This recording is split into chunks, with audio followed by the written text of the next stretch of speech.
పితా పుత్ర పరిశుద్ధాత్మ నామమున ప్రభువునందు మిక్కిలి ప్రియమైన సహోదరి సోదరులారా, మీ అందరికీ స్వాతంత్ర దినోత్సవ మరియు మరియమాత మోక్షారోపిత మాత పండుగ శుభాకాంక్షలు. నవంబర్ 1, 1950 సంవత్సరంలో 12వ భక్తినాథ పోపు గారు మరియ తల్లిని మోక్షారోపిత మాతగా ఈ సిద్ధాంతాన్ని తల్లి శ్రీ సభకు పరిచయం చేసి విశ్వవ్యాప్తం చేసి ఉన్నారు. కావున ఈనాడు తల్లి శ్రీ సభ మరియమాతను మోక్షారోపిత మాత పండగగా కొనియాడుతున్నాము. మోక్షారోపిత మాతగా ఎలా కొనియాడగలుగుతున్నాము అంటే, మరియ తల్లి జీవితాన్ని చూసినట్లయితే తను దైవ కుమారునికి ఆలయముగా మారిన తల్లి, తన ఉగ్గు పాలతో బాలయేసుని పోషించిన తల్లి, తన పవిత్ర హస్తాలతో బాలయేసుని పెంచిన తల్లి, అంతేకాకుండా బుడి అడుగులు వేయించిన దివ్య జనని మరియమాత. ఇక ఈరోజు మనం ఈ అంశాన్ని ధ్యానించినట్లయితే, మరియ తల్లిలో జన్మ పాపము లేదు, అందువలన పరిశుద్ధురాలుగా ఎదగడానికి దోహదపడ్డది.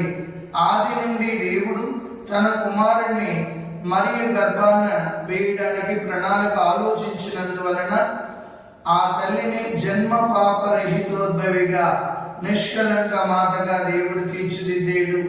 ప్రియులారా, కాబట్టి మరియ తల్లిలో ఏ కళంకము లేదు. అందుకే దేవుని మందిరముగా మరియ తల్లిని కొనియాడుతున్నాము, బంగారు ఆలయం అంటాము. సో తనలో అణువున పరిశుద్ధత నింపుకుంది కాబట్టి అంతటి పరిశుద్ధురాలు శరీరం పాడవడానికి దేవుడు ఇష్టపడలేదు. ఆవిడ సంపూర్ణ జీవితాన్ని జీవించింది. శరీరము ఆత్మ రెండూ కూడా సమన్వయం చేసుకుంది. పరిశుద్ధతలో ఎదిగిన తల్లి, దేవుని కుమారుణ్ణి తన గర్భములో మోసిన తల్లి దైవ మందిరముగా అలరారుతుంది. కావున ఆ తల్లిని ప్రభువే మోక్షారోపిత మాతగా ఆవిడికి ఆ బహుమానాన్ని ఇచ్చారు.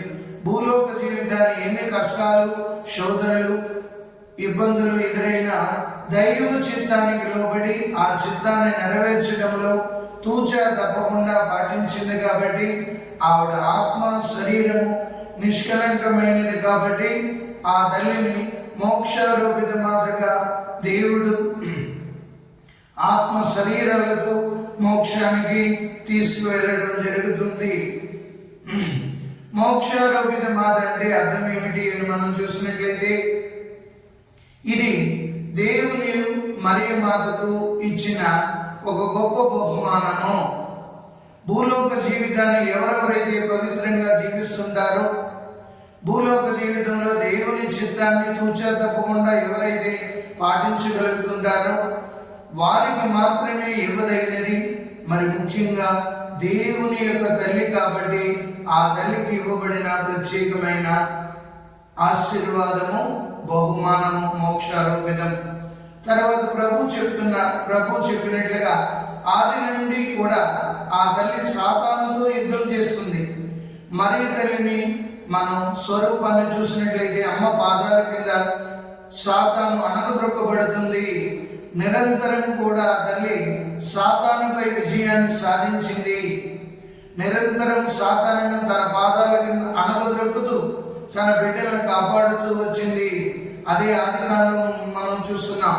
నీ సంతతికిని స్త్రీ సంతతికిని తీరని వైరం పెట్టేదను అని ప్రభు చెప్పిన మాట. సో సాతానుపై విజయం అమ్మ సాధించింది. ఈరోజు తన శరీరాన్ని నిష్కలంకంగా ఉంచుకుంది, తన ఆత్మను నిష్కలంకంగా ఉంచుతుంది. అందుకే ప్రభు నేనుండు స్థలంలో నా తల్లి ఉండాలని కోరుకున్నారు. అదే నిన్నటి రోజు మనం చూసినట్లయితే మరియు మాక్సిమిలియన్ కోల్బే గారు చెప్తారు ఒక మాట ఏంటంటే, యేసు ప్రభు కంటే మరియ తల్లిని ఎక్కువ ప్రేమించిన వాడు ఈ లోకంలో ఎవరు లేరు. నిజమే ప్రియులారా, అందుకొరకే మరియ తల్లిని మోక్షారోపిత మాతగా తన కుమారుడు ఇచ్చిన బహుమానంగా ఆ తల్లి అందుకొని ఆత్మ శరీరాలతో పరలోకానికి వెళ్ళిపోతుంది. ఆ తర్వాత చూసినట్లయితే ప్రభు చెప్పిన మాట యోహాను శుభవార్తలో, నేనుండు స్థలమును నన్ను నా శిష్యులైన మీరు కూడా ఉందురు అన్నట్లుగా మరియ తల్లిని పరలోక రాణిగా ఆయన తన దగ్గర స్థానం ఇవ్వడానికి ఇష్టపడ్డారు. ఎందుకంటే పరలోక భూలోక రాణిగా ఆ తల్లి అలరారుతుంది కాబట్టి. ఇక మరియ తల్లి జీవితాన్ని చూసినట్లయితే సంపూర్ణ జీవితాన్ని జీవించింది.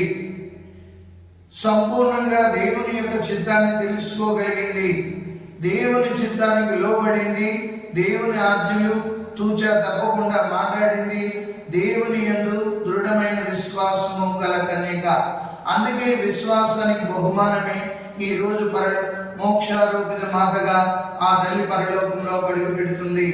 కావున ప్రియులారా, ఆ మరియ తల్లి మోక్షారోపిత మాత పండుగ కొనియాడుతున్న మీ అందరినీ కూడా ప్రభు దీవించాలని కోరుకుంటూ, మరి స్వాతంత్రం అంటే ఏంటి అంటే చెడు నుండి విడుదల, మంచిలో ఎదుగుదల, అసూయ నుండి విడుదల, ప్రేమలో ఎదుగుదల, అహంకారం నుండి విడుదల, కరుణలో ఎదుగుదల. కాబట్టి మనమందరం కూడా ఈ స్వాతంత్ర దినోత్సవం సందర్భంగా మంచిని చేసేవాళ్ళగా, మంచిని చేపట్టేవాళ్ళగా, మంచిని ప్రేమించేవాళ్ళగా, మంచి కొరకు పాటుపడే వ్యక్తులుగా చేయడమే నిజమైన స్వాతంత్ర్యం. మరియ తల్లి నిజమైన స్వాతంత్రురాలు. కావున మేమందరినీ ప్రభు దీవించి కాచి కాపాడునుగాక. ఆమేన్. పితా పుత్ర పవిత్ర ఆత్మ నామమున ఆమేన్.